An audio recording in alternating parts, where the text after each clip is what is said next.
ബിസ്മില്ലാഹിർ റഹ്മാനിർ റഹീം. അൽഹംദുലില്ലാഹി റബ്ബിൽ ആലമീൻ വസ്സലാത്തു വസ്സലാമു അലാ റസൂലിഹിൽ അമീൻ വഅലാ ആലിഹി വഅസ്ഹാബിഹി അജ്മഈൻ അമ്മാ ബഅദ്. പ്രിയ ശ്രോതാക്കളെ, തികച്ചും വ്യത്യസ്തമായ ഒരു സെഷനാണ് ഇവിടെ ഈ സന്ദർഭത്തിൽ നമ്മൾ സാക്ഷിയാവുന്നത്.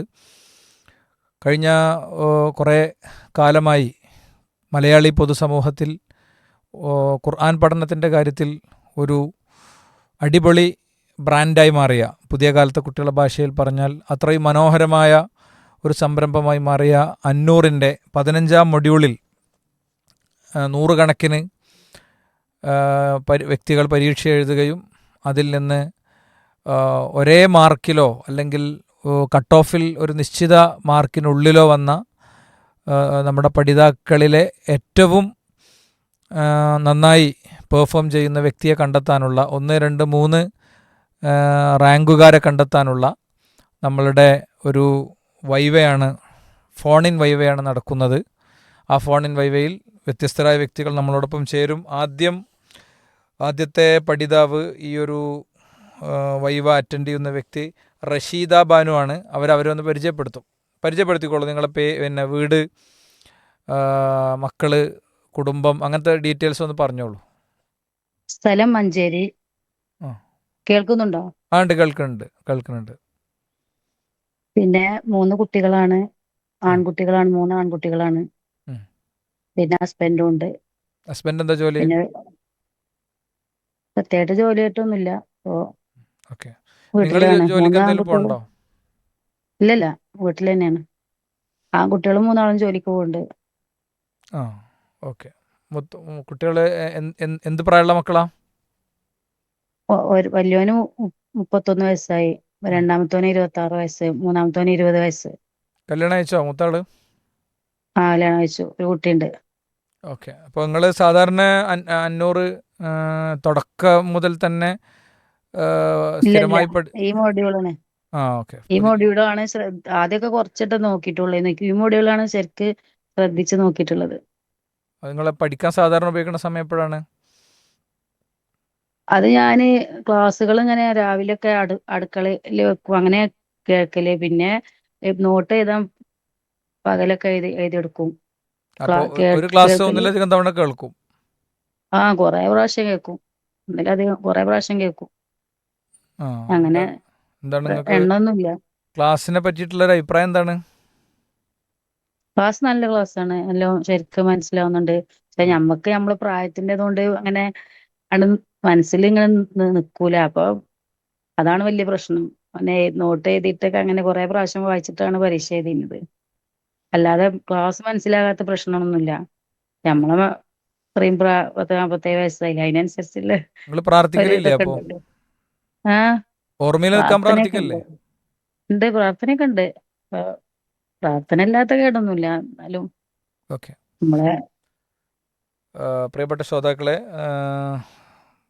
മുതിർന്ന 3 മക്കളുടെ വിവാഹിതനായ പേരക്കുട്ടിയുള്ള ഒരു സഹോദരിയാണ് റഷീദ് താത്ത. അപ്പോൾ സ്വാഭാവികമായിട്ടും നമുക്കൊക്കെ ഇതിൽ വലിയ പാഠമുണ്ട്. അവരവരുടെ പ്രായത്തെയും അവരുടെ സാഹചര്യങ്ങളെയൊക്കെ അതിജീവിച്ചുകൊണ്ട് ഖുർആൻ പഠിക്കുകയും ആദ്യ 3 സ്ഥാനക്കാരിൽ ഒരാളാകാനുള്ള വലിയൊരു മത്സരമാണ് യഥാർത്ഥത്തിൽ നടക്കുന്നത്. മത്സരവും പരീക്ഷയും കാര്യങ്ങളൊക്കെ നമ്മളെ സംബന്ധിച്ചിടത്തോളം തീർച്ചയായും അതിനൊറ്റ ലക്ഷ്യമുള്ളൂ. ആ ലക്ഷ്യം പഠിക്കാൻ സ്വയം ഒരു നിർബന്ധാവസ്ഥ സൃഷ്ടിക്കുക എന്നുള്ളതാണ്. ഏതായാലും നമുക്ക് അവരോടുള്ള ചോദ്യത്തിലേക്ക് കടക്കാം. 10 സെക്കൻഡാണ് നിങ്ങൾക്ക് ഉത്തരം പറയാനുള്ള സമയം. അപ്പോൾ 10 സെക്കൻഡ് തുടങ്ങുന്നത് ഒരു ബാക്ക്ഗ്രൗണ്ടിലൊരു വോയിസ് നിങ്ങൾക്ക് ഇങ്ങനെ കേട്ട് തുടങ്ങും. ആ വോയിസ് തീരുമ്പോൾ നിങ്ങളെ സമയം തീർന്നിട്ടുണ്ടാകും. ഓക്കെ, ആദ്യ ചോദ്യത്തിലേക്ക്. ബിസ്മില്ലാ. അബ്ദുല്ലാഹിബിൻ ഉമർ റളിയല്ലാഹു അൻഹു തൻ്റെ മകനോട് ഒരു സംഭവത്തിന് ശേഷം മരണം വരെ സംസാരിച്ചിട്ടില്ല. എന്താണ് ആ സംഭവം എന്നാണ് ചോദ്യം. അത് നബി സല്ലല്ലാഹു അലൈഹി വസല്ലമ നിങ്ങളെ സ്ത്രീകളെ പള്ളിയിലേക്ക് ചോദിച്ചാൽ അതിന് പിന്നെ നിങ്ങള് എന്താണ് പറഞ്ഞേക്കണമെന്ന് പറഞ്ഞപ്പോ തടയരുതെന്ന് പറഞ്ഞപ്പോ അവര് പറഞ്ഞു, ഞാൻ തടയുന്നു പറഞ്ഞു. ഓക്കെ, ശരി. തുടങ്ങാനൊരു സെക്കൻഡ് എടുത്തിട്ടുള്ളൂ. മാഷാ അല്ലാഹ്. അതുകൊണ്ട് ആ ഉത്തരം വാലിഡാണ്. ജഡ്ജസ് പ്രത്യേകം ശ്രദ്ധിക്കാം. മാർക്ക് ഡെസ്കിലുള്ള ആളുകൾ ശ്രദ്ധിക്കുക. നിങ്ങൾ ലാ തംനഉ ഇമാ അല്ലാഹി മസാജിദ് അല്ലാഹ്, അള്ളാഹുവിൻ്റെ അടിമകളായ സ്ത്രീകളെ പള്ളിയിൽ നിന്ന് തടയരുത് എന്ന് റസൂള്ള പറഞ്ഞപ്പോൾ, റസൂള്ളാൻ്റെ ഹദീസ് അബ്ദുല്ലാഹിബിൻ ഉമർ റളിയല്ലാഹു ഉദ്ധരിച്ചപ്പോൾ അദ്ദേഹത്തിൻ്റെ മകൻ പറഞ്ഞു വല്ലാഹി ലനംനഉഹുന്ന, ഞങ്ങൾ തടയുന്നു പറഞ്ഞു. അദ്ദേഹം ആ മകൻ്റെ നെഞ്ചിന് ഇടി കൊടുത്തു, അവനെ ശകാരിച്ചു. പിന്നെ മരണം വരെ പ്രവാചകൻ സല്ലല്ലാഹു അലൈഹി വസല്ലം പഠിപ്പിച്ച ഒരു കാര്യത്തിന് വിരുദ്ധമായി പറഞ്ഞതുകൊണ്ട് അദ്ദേഹം പിന്നീട് സംസാരിച്ചിട്ടില്ല എന്നാണ്. അപ്പോൾ ഒന്നാമത്തെ ചോദ്യം അവർ കവർ ചെയ്തിരിക്കുകയാണ്. ഇനി രണ്ടാമത്തെ ചോദ്യം, ജൂത പണ്ഡിതന്മാരുടെ കാര്യത്തിൽ അവതരിച്ചതാണെങ്കിലും ഏതൊരു മതവിഭാഗത്തിലെ പണ്ഡിതന്മാർക്കും ഇത് ബാധകമാണ് എന്ന് ഇമാം ഫഖറുർ റാസി അഭിപ്രായപ്പെട്ടത് സൂറത്തു ബഖറയിലെ എത്രാമത്തെ ആയത്തിനെ സംബന്ധിച്ചാണ്. വിശുദ്ധ ഖുർആനിലെ ഒരു വചനം, അത് ജൂത സമൂഹത്തിലെ മതപണ്ഡിതന്മാർ ചെയ്തു കൂട്ടിയ കിതാബിലുള്ള തിരുത്തും ആദർശത്തിലുള്ള വ്യതിയാനങ്ങളും മൂടിവെക്കലും ഒക്കെ അടങ്ങുന്ന കാര്യങ്ങൾ, അത് അവരുടെ കാര്യത്തിൽ മാത്രമല്ല ബാധകമാവുക, മനുഷ്യചരിത്രത്തിലുടനീളം തെഹരീഫ് നടത്തുന്ന, സത്യത്തെ മൂടിവെക്കുന്ന, ഇങ്ങനത്തെ കാര്യങ്ങളൊക്കെ ചെയ്യുന്ന വ്യക്തികൾക്ക് കൂടി ബാധകമാണ് എന്ന നിലക്ക് സൂറത്ത് ബഖറയിലൊരു ആയത്തുണ്ട്. ആ ആയത്തിൻ്റെ നമ്പറാണ് ചോദിക്കുന്നത്. 177 ഉറപ്പിച്ചോളൂ, ഇപ്പം തീരും സമയം. 177 ഉത്തരം ശരിയാണോ എന്നുള്ളത് ഇൻഷാ അല്ലാ പിന്നീടേ മനസ്സിലാവുള്ളൂ. എന്തായാലും കുറച്ച് ആളുകളൊക്കെ, ശ്രോതാക്കളൊക്കെ, പഠിതാക്കളൊക്കെ തലയിൽ കൈവെക്കാൻ സാധ്യത ഉണ്ടെന്നാണ് എനിക്ക് തോന്നുന്നത്.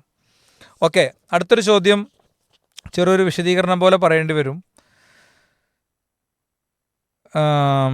ചോദ്യം ഇതാണ്: നജ്ജാശി രാജാവ് അള്ളാഹു എനിക്ക് എൻ്റെ അധികാരം തിരിച്ചു നൽകിയപ്പോൾ എന്നോട് കൈക്കൂലി വാങ്ങിയിട്ടില്ല.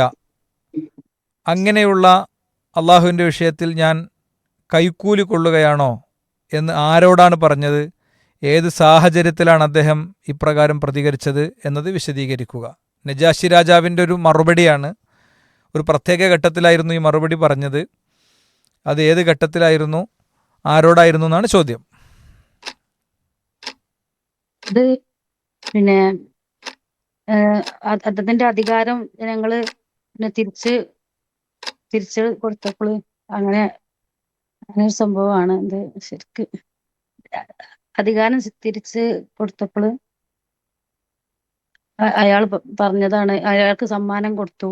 അപ്പോൾ അയാള് അങ്ങനെ പറഞ്ഞതാണ്, എനിക്ക് എന്റെ അധികാരം അല്ല തിരിച്ചു തന്നപ്പോ എനിക്ക് പിന്നെ അത് മറുപടിയിലൊരു വ്യക്തത വേണ്ടിയിരുന്നത് ഇത് ആരോട് പറഞ്ഞതാണ്, ഏത് സാഹചര്യത്തിൽ പറഞ്ഞതാണ് എന്നുള്ളതാണ്. ഏത് സാഹചര്യത്തിൽ പറഞ്ഞതാണ് എന്നുള്ളതാണ്. ശ്രോതാക്കൾക്ക്, അറിയുന്ന ആളുകൾക്കൊക്കെ കമൻറ്റ് ചെയ്യാനൊക്കെ പറ്റും ഇൻഷാ അല്ലാ. ഏതായാലും ഇതിൻ്റെ നമ്മുടെ ഫോൺ ഇൻ വൈവയുടെ റിസൾട്ട് അനൗൺസ് ചെയ്യുന്ന സമയത്ത് അതിൽ ക്ലാരിറ്റി കൊടുക്കാൻ തോന്നുന്നുണ്ട്. എനിക്ക് സപ്പോർട്ടീവായിട്ട് ഇതിന് ജഡ്ജ്മെൻ്റ് ഡെസ്കിൽ റിനീഷ് മൈദുട്ടിയും ഷംജിത്ത് KM അതുപോലെ തന്നെ ഷഹീർ CP ഉണ്ട്. അടുത്ത ചോദ്യം: അള്ളാഹുവിൻ്റെ റസൂൽ സല്ലല്ലാഹു അലൈഹി വസല്ലം പറഞ്ഞ ഒരു കാര്യത്തെ തൻ്റെ മകൻ എതിർത്ത് സംസാരിച്ചതിലുള്ള കഠിനമായ പ്രതിഷേധം കാരണം അബ്ദുല്ലാഹിബിൻ ഉമർ റളിയല്ലാഹു സ്വന്തം മകനോട് അതിശക്തമായി കോപിക്കുകയും മരണം വരെ അദ്ദേഹത്തോട് മിണ്ടാതിരിക്കുമെന്നും പറഞ്ഞു. ഇപ്രകാരം പ്രതികരിക്കാനുള്ള കാരണം എന്തായിരുന്നു എന്നാണ് ചോദ്യം. നിങ്ങൾക്ക് ഭയങ്കര ലക്കിൽ കിട്ടിയൊരു ചോദ്യമാണിത്. പിന്നെ നേരത്തെ ചോദിച്ച ചോദ്യത്തിൻ്റെ കുറച്ചും കൂടി ഒരു അതിൻ്റെ ഒരു വിശദീകരണം പറഞ്ഞു പോകേണ്ട ചോദ്യമാണ്. പറഞ്ഞോളൂ, കാരണം എന്തായിരുന്നു എന്നാണ് ചോദ്യം. അങ്ങനെ അബ്ദുല്ലാഹി ബിൻ ഉമർ റളിയല്ലാഹു ചെയ്യാനുള്ള കാരണം എന്തായിരുന്നു? ഇത് റസൂൽ സല്ലല്ലാഹു അലൈഹി വസല്ലമ പറഞ്ഞ ഒരു കാര്യത്തിന് എതിർപ്പ് പ്രകടിപ്പിച്ചത് കൊണ്ട്. ഓക്കെ, ശരി. ഫൈനൽ ക്വസ്റ്റ്യൻ: ത്വബഖാത്ത് എന്ന ഗ്രന്ഥം ആരുടേതാണ്? ഇമാം ഫഖറുർ റാസി. ഉറപ്പിച്ചോ? ഓക്കെ. അപ്പോൾ ഏതായാലും മോശമല്ലാതെ അവർ പ്രതികരിച്ചിട്ടുണ്ട്. എന്തായാലും ബാറക്കല്ലാഹു ഫീക്ക്. റിസൾട്ട് കാര്യങ്ങൾ വരുമ്പോൾ നിങ്ങൾ പറഞ്ഞ ഉത്തരങ്ങൾ എത്രത്തോളം ശരിയാണ്, അതല്ലെങ്കിൽ എന്തെങ്കിലും കുറവുകളുണ്ടോ എന്നൊക്കെ മനസ്സിലാകും. ഇനി ഉത്തരം ശരിയാണെങ്കിലും കുറവാണെങ്കിലും ഒക്കെ നമ്മളെ സംബന്ധിച്ചിടത്തോളം ഇതൊക്കെ ഒരു അനുഭവമാണ്. ഒരുപാട് ആളുകൾക്ക് നിങ്ങൾ പ്രചോദനമാണ്. കുറേ സ്ത്രീകളും പുരുഷന്മാരും ബാക്കിയുള്ളവരൊക്കെ പരീക്ഷ പോലും എഴുതാത്തത് എന്താണ്, പിന്നെ മാർക്ക് എല്ലാവരും അറിയോ എന്നൊക്കെ വിചാരിച്ചിട്ടാണ്. ഇതിപ്പോൾ നിങ്ങൾ ഉത്തരങ്ങൾ പറഞ്ഞു, നല്ല ധൈര്യമായി മുന്നോട്ട് വന്നു. അതിൽ ചില ഉത്തരങ്ങൾ ശരിയായിരിക്കും, ചിലത് തെറ്റായിരിക്കും. പക്ഷെ ഇപ്പോൾ ചിലപ്പോൾ ഈ ചോദ്യങ്ങൾ എനിക്ക് തന്നെ ചില ചോദ്യത്തിൻ്റെ ഉത്തരം പറഞ്ഞോളണമെന്നില്ല. ഞാനിപ്പോൾ ഇവിടെ ഇൻ്റർവ്യൂ വൈവ നടത്തുന്ന ആളാണ്. അതൊന്നും ഇത് വിഷയമല്ല. അപ്പോൾ ഏതായാലും നിങ്ങളിവിടെ ഈ ഒരു പ്ലാറ്റ്ഫോമിൽ വന്നതിലൂടെ വലിയ ഒരു സന്ദേശം യഥാർത്ഥത്തിൽ നൽകുന്നുണ്ട്. ബറക്കല്ലാഹു ഫീക്കി. നമ്മൾ അടുത്തൊരു വ്യക്തിയിലേക്ക് പോകുന്നു. അസ്സലാമു അലൈക്കും വറഹ്മത്തുള്ളാഹി. പ്രിയ ശ്രോതാക്കളെ, നമ്മൾ നമ്മുടെ രണ്ടാമത്തെ മത്സരാർത്ഥിയിലേക്ക് പോകുന്നു. പീസ് റേഡിയോയുടെ 15-ാം മൊഡ്യൂളിൻ്റെ ഫൈനൽ റൗണ്ടിലേക്ക് കടന്ന വ്യക്തികളാണ്. ആദ്യത്തെ 3 സ്ഥാനക്കാർക്ക് വേണ്ടിയുള്ള കണ്ടെത്താനുള്ള പരിശ്രമമാണ് ഫോൺ ഇൻ വൈവ വഴി നമ്മൾ നടത്തുന്നത്. ഓരോ ദിവസത്തെയും 3 ചോദ്യങ്ങൾക്ക് ക്ലാസ് ടെസ്റ്റുകൾക്ക് ഉത്തരം എഴുതി, മോഡൽ പരീക്ഷ എഴുതി, ഫൈനൽ പരീക്ഷ എഴുതി. ഫൈനൽ പരീക്ഷയിൽ നിശ്ചിത കട്ട് ഓഫിനുള്ളിൽ നിൽക്കുന്ന വ്യക്തികൾക്കാണ് നമ്മൾ ഫോൺ ഇൻ വൈവ വെക്കുന്നത്. രണ്ടാമത്തെ പഠിതാവിലേക്ക് പോകുന്നു. സാബിറ, നിങ്ങളൊന്ന് പരിചയപ്പെടുത്തുമോ? പേര് പറഞ്ഞോളൂ. എൻ്റെ പേര് സാബിറ. പിന്നെ സ്ഥലം വളപട്ടണം, കണ്ണൂർ വളപട്ടണം. മക്കള്? പിന്നെ മക്കള് 3 പേര്, 2 പെൺകുട്ടികളും 1 ആൺകുട്ടിയും. മോന്റെ നിക്കാഹ് മിനിഞ്ഞാന്ന് കഴിഞ്ഞു. മാഷാ അല്ലാഹ്. കല്യാണമൊക്കെ കഴിഞ്ഞ് ക്ഷീണത്തിലാണ്. അതെ. ഓക്കെ. ഹസ്ബൻഡിന് എന്താണ് ജോലി? ഹസ്ബൻഡ് ഇവിടെ ഒരു കടയിൽ വർക്ക് ചെയ്യാണ്. കണ്ണൂരിൽ തന്നെ ഒരു കടയിൽ വർക്ക് ചെയ്യുന്നു. ഓക്കെ, മാഷാ അല്ലാഹ്. നിങ്ങൾ സ്പെഷ്യലായിട്ട് എന്തെങ്കിലും ജോലിക്ക് പോകുന്നുണ്ടോ? ഇല്ല, ഞാൻ ഹൗസ് വൈഫാണ്. അതാണല്ലോ ഏറ്റവും നല്ല ജോലി. മാഷാ അല്ലാഹ്. പരലോകത്തുനിന്ന് കൂലി കിട്ടുന്ന ജോലിയാണ്. അതെ. നിങ്ങൾ ഈ 500 പഠിക്കുന്ന രീതി എങ്ങനെയാണ്? ഇത്രയും മാർക്ക് കിട്ടി, ഇത്രയും 100 കണക്കിന് 1000 ആളുകളെ പിന്നിലാക്കി ഇവിടെ എത്തി. നിങ്ങൾ ഇതിൽ പഠനത്തിൽ സ്വീകരിക്കുന്ന രീതി എന്താണ്? 500 ക്ലാസ് ഞാൻ മുന്നേ ചെയ്തിട്ടുണ്ടായിരുന്നു. പിന്നീട് എനിക്ക് മക്കളുടെ പ്രസവം അങ്ങനെയുള്ള കാര്യങ്ങളൊക്കെ വന്നപ്പോൾ ഞാനത് പാടെ ഒഴിവാക്കി. പിന്നെ ലോക്ക്ഡൌണില് വീണ്ടും ജോയിൻ ചെയ്തു. അത് കഴിഞ്ഞിട്ട് വീണ്ടും അത് ലോക്ക്ഡൌൺ ഒക്കെ മാറിക്കഴിഞ്ഞ് വീണ്ടും ഗ്യാപ്പ് വന്നു. 500ന്റെ ക്ലാസ്സിൽ ഗ്യാപ്പിനെ വന്നു. പിന്നെ എനിക്കൊന്നും ചെയ്യാൻ പറ്റിയില്ല. അപ്പോൾ ഓരോ പ്രാവശ്യവും പീസ് റേഡിയോന്ന് ഇങ്ങനെ അനൗൺസ്മെന്റ് വരുന്ന സമയത്തൊക്കെ ഇപ്രാവശ്യം കയറണം എന്ന് ഇങ്ങനെ വിചാരിക്കും. പക്ഷെ എനിക്ക് കയറാൻ പറ്റുന്ന ഒരു സാഹചര്യം ഉണ്ടായേയില്ല. പിന്നീട് ഇപ്പോ 500ന്റെ ഒരു ഫോണിൽ തന്നെ അതിന്റെ നമുക്ക് മിക്കവാറും ഞാൻ ചേർന്ന് കഴിഞ്ഞാലും മറന്നു പോകാറാണ് പതിവ്. 1-2 ക്ലാസ് ഒക്കെ ആൻസർ അയക്കാതിരിക്കുമ്പോൾ ഇനി ചെയ്യാൻ ശരിയാവൂലല്ലോ എന്നുള്ള ആ ഒരു വേദന മനസ്സോടുകൂടെ അത് ഒഴിവാക്കും. അങ്ങനെയാണ് സാധാരണ ചെയ്യാറുള്ളത്. അപ്പൊ ഇപ്രാവശ്യം എന്ന് വെച്ച് കഴിഞ്ഞാല് ഇങ്ങനെ ഇന്ന് ക്ലാസ് വരും എന്നുള്ളത് നമുക്ക് വാട്സാപ്പിൽ മെസ്സേജ് വരുന്നുണ്ടായിരുന്നു. അപ്പം ഓർമ്മിച്ച് 10 മണിക്ക് തന്നെ ആ ക്ലാസ് കേൾക്കും. അപ്പോൾ ആ 10 മണി 10:30 മണി എല്ലാം ആവും ഹസ്ബൻഡ് വരുവാൻ വീട്ടിലേക്ക് എത്താൻ വേണ്ടിയിട്ട്. അപ്പോഴത്തേക്ക് എൻ്റെ ക്ലാസ് കഴിഞ്ഞ് ഞാൻ ആൻസറൊക്കെ അയക്കും. ഓക്കെ, മാഷാ അല്ലാഹ്. അപ്പോൾ റിമൈൻഡേഴ്സാണ് നമ്മളെ കോഴ്സ് ടീമിലെ അംഗങ്ങൾ പ്രത്യേകം ശ്രദ്ധിക്കുക. നമ്മളയക്കുന്ന റിമൈൻഡറുകളാണ് അവരുടെ ഇത്തവണത്തെ ഈ ഒരു കോഴ്സ് കംപ്ലീറ്റ് ചെയ്യാനും ഈ ഒരു തലം വരെ ആദ്യ 3 ആളുകളിൽ ഒരാളാകും വിധമുള്ള മത്സരത്തിൽ പങ്കെടുക്കാനുമുള്ള അവസരത്തിലേക്ക് എത്തിച്ചത്. എന്തായാലും നമ്മൾ ഇതിൻ്റെ കുറച്ചും കൂടി വലിയ അപ്ഡേഷനുകളിലേക്ക് പീസ് റേഡിയോ പോവുകയാണ്. കൃത്യമായ അലാം സെറ്റ് ചെയ്യാനും ബാക്കി കാര്യങ്ങൾക്കൊക്കെ പറ്റുന്ന ഓപ്ഷനുകളിലേക്ക് പീസ് റേഡിയോ പോകും. അല്ലാഹു സുബ്ഹാനഹു വ തആല എളുപ്പമാക്കി തരട്ടെ. നമുക്ക് ഇവരോടുള്ള ആദ്യത്തെ ചോദ്യം ചോദിക്കാം. 5 ചോദ്യങ്ങളാണ്. ഒരു ചോദ്യത്തിന് 10 സെക്കൻഡാണ് സമയം. ചോദ്യം ഞാൻ ചോദിച്ചു കഴിഞ്ഞാൽ ബാക്ക്ഗ്രൗണ്ടിൽ ഒരു അലാം ശബ്ദം ഇങ്ങനെ കേട്ടു തുടങ്ങും. ആ അലാം ശബ്ദം തീരുമ്പോൾ നിങ്ങൾക്ക് ഉത്തരം പറയാനുള്ള സമയം തീർന്നിട്ടുണ്ടാകും. അതുകൊണ്ട് ശ്രദ്ധാപൂർവ്വം ചോദ്യം കേൾക്കുക. ഒരുപക്ഷെ ചോദ്യം റിപ്പീറ്റ് ചെയ്യപ്പെട്ടുകൊള്ളണം എന്നില്ല. ശരി, ഇങ്ങനെയാണ് ചോദ്യം. അള്ളാഹുവിൻ്റെ കിതാബിൽ അഥവാ ഖുർആനിൽ ഈ 2 ആയത്തുകൾ ഇല്ലായിരുന്നുവെങ്കിൽ ഞാൻ ഒരു ഹദീസും പറയുമായിരുന്നില്ല. ഈ ആയത്ത് ഏതാണ് എന്ന് ചോദിച്ചാൽ എൻ്റെ ഉത്തരം നിങ്ങൾക്ക് അറിയോ? അറിയാം. ഏതൊക്കെയാണ്? 159, 174. മാഷാ അല്ലാഹ്. ഞാൻ നിങ്ങളെ ആദ്യത്തെ ചോദ്യത്തിന് ലോക്കാക്കണ്ടെന്ന് വിചാരിച്ചിട്ട് ചോദ്യം ചോദിക്കാൻ വിചാരിച്ചത് വേറെ ആയിരുന്നു. പിന്നെ കുറച്ചും കൂടി സിമ്പിളായിട്ടുള്ള ക്വസ്റ്റ്യൻ ആയിരുന്നു. അപ്പോൾ ഒന്നാമത്തെ ചോദ്യത്തിന് ഉത്തരം പറഞ്ഞതായി പ്രഖ്യാപിക്കുകയാണ്. മാഷാ അല്ലാ, ബറക്കല്ലാഹു ഫീക്ക്. ഇനി അടുത്തൊരു ചോദ്യത്തിലേക്ക്. ഈ ആയത്തുകളൊക്കെ എങ്ങനെ നിങ്ങൾ ഇത്ര കൃത്യമായിട്ട് ഓർത്ത് വെക്കണത് എങ്ങനെയാണ്? ഞാൻ പിന്നെ ഇപ്പോ ഞാന് എനിക്ക് മെസ്സേജ് വന്ന സമയത്ത് ഞാൻ അന്ന് പിന്നെ മോന് കല്യാണം, പിന്നെ മോന്റെ നിക്കാഹ് 2-നാണ് നടന്നത്. അവിടെ നിങ്ങൾ മലപ്പുറത്താണ്, പെരിന്തൽമണ്ണയിലാണ് കല്യാണം കഴിച്ചത്, പെരിന്തൽമണ്ണയിൽ നിന്ന്. മാഷാ അല്ലാ. അപ്പോ ഞാൻ കണ്ണൂരാണ്, കണ്ണൂര് വളപട്ടണാണ്. അപ്പോ കല്യാണത്തിന്റെ ഭാഗമായിട്ട് അങ്ങനെ വന്നതാണ്. പിന്നെ അപ്പോ എന്താന്ന് എന്നെ വിളിച്ചത്രേ. ഫോണ് ഞാൻ ബാഗിൽ വെച്ച് അവിടെ പിന്നെ വണ്ടിയിൽ വെച്ചിട്ട് പുറത്തു പോയത്. അപ്പൊ ഇങ്ങനെ എനിക്ക് വോയിസ് മെസ്സേജ് വന്നു.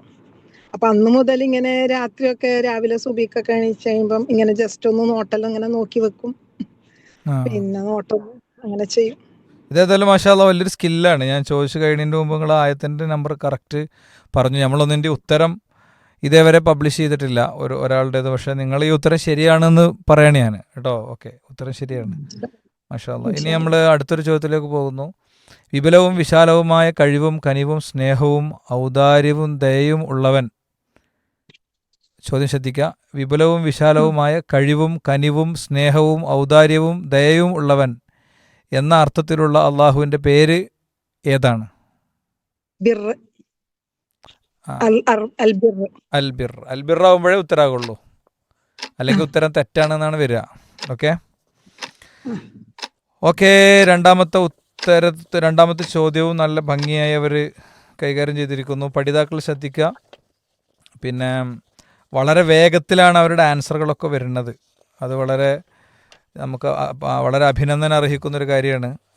പീസ് റേഡിയോയെ സാമ്പത്തികമായിട്ട് സഹായിക്കുന്നവരും അതിൻ്റെ ടീം വർക്കിൽ പങ്കെടുക്കുന്നവരൊക്കെ ശ്രദ്ധിക്കുക. നമ്മുടെ കോഴ്സുകളിലൂടെ പിന്നെ എന്താ പറയുക, ഹൗസ് വൈഫ് ആയി നിൽക്കുന്ന ആളുകളും ജീവിതത്തിൽ തിരക്കുള്ളവരും ഒക്കെ എത്രത്തോളം ഭംഗിയായി പഠിക്കുന്നു എന്നതിൻ്റെ നല്ലൊരു ഉദാഹരണമാണ് യഥാർത്ഥത്തിൽ നിങ്ങൾ ഈ ശബ്ദമായി കേട്ടുകൊണ്ടിരിക്കുന്നത്, കാര്യങ്ങൾ വീക്ഷിച്ചുകൊണ്ടിരിക്കുന്നത്. ഇനി കുറച്ചും കൂടി ഒന്ന് നിങ്ങൾ വിശദമായി തന്നെ ഉത്തരം പറയേണ്ട ഒരു ചോദ്യത്തിലേക്ക് ഞാൻ പോവാണ്. അത് പിന്നെ നിങ്ങൾക്ക് നമ്മളെ ശബ്ദം, ബാക്ക്ഗ്രൗണ്ടിലുള്ള ശബ്ദം അവസാനിച്ചാൽ ചെറിയൊരു സമയം കിട്ടും. സത്യം മറച്ചു പിടിക്കുകയും അതിനു പകരമായി തുച്ഛമായ വില വാങ്ങുകയും ചെയ്യുന്നവർക്ക് ലഭിക്കുന്ന 4 കൊടിയ ശിക്ഷയെക്കുറിച്ച് സൂറത്തു ബഖറയുടെ 174 അള്ളാഹു മുന്നറിയിപ്പ് നൽകുന്നുണ്ട്. ഏതെല്ലാമാണ് ആ ശിക്ഷകൾ എന്നാണ് ചോദ്യം. ചോദ്യം ഒരിക്കൽ കൂടി. സത്യം മറച്ചു പിടിക്കുകയും അതിന് പകരമായി തുച്ഛമായ വില വാങ്ങുകയും ചെയ്യുന്നവർക്ക് ലഭിക്കുന്ന 4 കടുത്ത ശിക്ഷകളെക്കുറിച്ച് സൂറത്തു ബഖറയുടെ 174 പറഞ്ഞിട്ടുണ്ട്. ഏതെല്ലാമാണ് ആ ശിക്ഷകൾ എന്നാണ് ചോദ്യം. പറഞ്ഞോളൂ.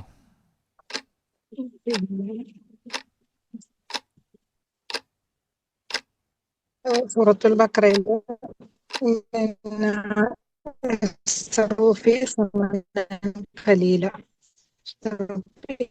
തുച്ഛമായ വിലക്ക് അവർ വിലക്ക് വാങ്ങുന്നു. എന്താണ് അവർ വിലക്ക് വാങ്ങുന്നത്? അവരുടെ പിന്നെ വേദനയേറിയ ശിക്ഷ, അവർക്ക് പരലോകത്ത് വേദനയേറിയ ശിക്ഷയുണ്ട്. അതുമാത്രമല്ല, അവർ പിന്നെ എന്ത് ചെയ്യുന്നുണ്ട്, പിന്നെ അവരുടെ സത്യം അവർ മറച്ചു വെക്കുകയും ചെയ്യുന്നു. ആ സത്യം അറിഞ്ഞിട്ടും അവരെന്ത് ചെയ്യുന്നു, മറച്ചു വെക്കുന്നു. ഓക്കെ. പിന്നെ ടൈം ഓവറാണ്. വോയിസ് ഇത്തിരി കട്ടുണ്ട്. പിന്നെ നിങ്ങളെ അമലുകൾ അല്ലാഹു ചെറിയ തെറ്റുകൾ പോലും സംസ്കരിക്കയില്ല, ചില തെറ്റുകൾ. ഓക്കെ. എന്തായാലും ഉത്തരത്തിൻ്റെ ശരിയും എത്ര മാർക്ക് കിട്ടി എന്നുള്ളതൊക്കെ ജഡ്ജ്മെൻറ്റ് പോയിന്റിൽ നിൽക്കുന്ന ആളുകൾ തീരുമാനമെടുക്കട്ടെ. വിശദാംശങ്ങളിൽ ഉത്തരത്തിലേക്ക് 100% ഉത്തരത്തിലേക്ക് വളരെ വേഗത്തിൽ എത്തിയിട്ടില്ല എന്നുള്ളൊരു പ്രശ്നമുണ്ട്. ഏതായാലും 3 ചോദ്യങ്ങളാണ് നമ്മൾ കൺക്ലൂഡ് ചെയ്തത്. ഇനി 4ാമത്തെ ചോദ്യത്തിലേക്ക് പോവുകയാണ്. 4ാമത്തെ ചോദ്യം ശ്രദ്ധാപൂർവം കേൾക്കുക. 4ാമത്തെ ചോദ്യം ഇതാണ്. നബി സല്ലല്ലാഹു അലൈഹി വസല്ലമയുടെ നിയോഗത്തിന് ശേഷം വർഷങ്ങൾക്ക് മുമ്പ് ഒരു രാജാവ് യസിരിബ് അഥവാ മദീന ആക്രമിക്കാൻ വന്നപ്പോൾ അവിടുത്തെ ജൂത പണ്ഡിതന്മാർ വരാനിരിക്കുന്ന പ്രവാചകൻ്റെ പലായന ഭൂമിയാണിത് എന്നറിയിച്ചു. ആ പ്രവാചകൻ്റെ വിശേഷണങ്ങളായി വേറെയും ചില കാര്യങ്ങൾ രാജാവിനെ ഉണർത്തി. 2 ചോദ്യങ്ങളാണ് ഉള്ളത്. ഒന്ന്, ആരായിരുന്നു നബിയുടെ നിയോഗമനത്തിൻ്റെ വർഷങ്ങൾക്ക് മുമ്പ് യസ്രിബിൽ വന്ന ആ രാജാവ് എന്നതാണ് ഒന്നാമത്തെ ചോദ്യം. രണ്ടാമത്തത്, ആ പ്രവാചകൻ്റെ വിശേഷണങ്ങളായി ജൂത പണ്ഡിതന്മാർ ഉണർത്തിയ കാര്യങ്ങളിൽ 2 ഏതൊക്കെയാണ്? ഇതാണ് ചോദ്യങ്ങൾ. ചോദ്യം ക്ലിയറായി എന്ന് വിചാരിക്കുന്നു. പ്രവാചകന്റെ നിയോഗത്തിന് മുമ്പ് ആ രാജാവ്, പിന്നെ മുഹമ്മദ് സല്ലല്ലാഹു അലൈഹി വസല്ലം വിശേഷണമായിട്ട് പറഞ്ഞത് പിന്നെ സത്യപ്രവാചകനായിരിക്കും ആഗതമാകുമെന്നും അഹമ്മദ് എന്ന പേരായിരിക്കുമെന്നും ഒട്ടകപ്പുറത്ത് സഞ്ചരിക്കുമെന്നും വരയൻ പുതപ്പ് ഉപയോഗിക്കുമെന്നും ഒക്കെ പറഞ്ഞിട്ടുണ്ട്. അങ്ങനെയൊക്കെ കാച്ച് എന്ന അദ്ദേഹത്തിന്റെ കിതാബിൽ എഴുതി വെച്ച്. Okay okay okay okay okay okay judgement പോയിന്റിൽ നിന്ന് ഷംജിത്ത് KM അതുപോലെ തന്നെ റനീഷ് മൈദുട്ടിയും ഒപ്പം CP ഷഹീറും നമ്മളോടൊപ്പം ചേരുന്നുണ്ട്. മാർക്കുകൾ അവർ രേഖപ്പെടുത്തും. ഇസ്മ് എന്നതിന് റസൂൽ സ്വല്ലല്ലാഹു അലൈഹി വസല്ലം വിശദീകരണം നൽകിയത് എന്താണ്? ഇസ്മ് എന്നതിന് പ്രവാചകൻ വിശദീകരണം നൽകിയത് എന്താണ്? പെട്ടെന്ന് പറഞ്ഞോളൂ. പേര് സാധാരണ പേരാണ്. ഇസ്മല്ല, ഇസ്മ ഇസ്മ ഇസ്മ ഇസ്മ ഇസ്മല്ല ഇസ്മ. അറിയില്ല അൽ ഇസ്മു മാ ഹാക ഫി സദ്രിക് എന്നാണ് ഹദീസിലുള്ളത്. ഓക്കെ, കുഴപ്പമില്ല. എന്തായാലും നന്നായി പെർഫോം ചെയ്തു. നിങ്ങൾ വളരെ വേഗത്തിൽ ഉത്തരം പറഞ്ഞു. ചില ഉത്തരങ്ങളൊക്കെ ഈ 10 സെക്കൻഡിൻ്റെ ഒരു ടൈം പീരീഡും അതേപോലെ തന്നെ ഇങ്ങനത്തെ ഒരു മത്സരത്തിൻ്റെ ഒരു പ്രഷറും ഒക്കെ ഉണ്ടാകുമ്പോൾ സ്വാഭാവികമായിട്ടും ചിലതിലേക്ക് നമ്മൾ വേഗത്തിലെത്തൂല. എന്തായാലും നിങ്ങളിവിടെ ഈ ഒരു പ്ലാറ്റ്ഫോമിൽ വന്നതും ഇതിനൊക്കെ ഉത്തരം പറഞ്ഞതും ഒരുപാട് ആളുകൾക്ക് പ്രചോദനമാണ്. കുറേ ആളുകൾ ഇത് കേൾക്കണേ പീസ് റേഡിയോ വഴി ഞാനും നിങ്ങളും നമ്മളെല്ലാവരോടും ഒന്നിച്ചുള്ള ഈ ഒരു കോൺവെർസേഷനൊക്കെ കേൾക്കുമ്പോൾ അവർക്ക് അടുത്തൊരു മൊഡ്യൂളിൽ എന്തായാലും ഞാനും കയറണം. ഞാനിങ്ങനെ ഭയങ്കര അഭിമാനബോധം കൊണ്ട് എൻ്റെ മാർക്ക് നാട്ടുകാരെ അറിയോ, പിന്നെ പരീക്ഷയിൽ തോൽക്കുമോ എന്നൊക്കെ വിചാരിച്ച് എഴുതാത്ത കുറേ സാധുക്കളുണ്ട്. അവർക്ക് വലിയ പ്രചോദനമായിരിക്കും എന്നാണ് തോന്നുന്നത്. ഏതായാലും ബാറക്കല്ലാഹു ഫീക്ക്. സന്തോഷം. അസ്സലാമു അലൈക്കും. ആമീൻ. ഇൻഷാ അല്ലാഹ്.